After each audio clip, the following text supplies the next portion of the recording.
Day number 9। তো ঘুম থেকে উঠে রেডি হয়ে যখন ডিউটিতে যাব, দেখতেছি শফি মামা অলরেডি রান্নাবান্না তার প্রায় কমপ্লিট। তো কি আর করার, আমার তো ডিউটিতে যাওয়া লাগবে। ডিউটিতে চলে আসলাম। আসার পর নাস্তা করার জন্য বুফিয়াতে গেলাম। বুফিয়াতে আজকে একটু অফ ডে, তাই অনেকে ছুটিতে এদিক সেদিক চলে গেছে। আজকে রিয়াদে চলে গেছে অনেকে, তাই সে একটু ফ্রি। সে তার একটু ডান্স দেখালো, তো ভালোই লাগলো। তার সাথে গল্প টল্প করে অর্ডার মেরে দিলাম। তো আজকে আসলে সৌদি আরবে ফাউন্ডেশন ডে, যার কারণে মাদ্রাসা এবং বিভিন্ন অফিস 4 দিন 7 দিনের ছুটিতে আছে।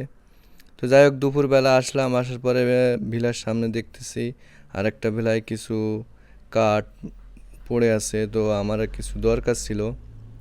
তো এখান থেকে দুটা নিয়ে নিয়ে নিলাম এবং আমার যে চুলার নিচে দিয়ে দিলাম। তো মোটামুটি বিকালে আবার ডিউটিতে আসছি।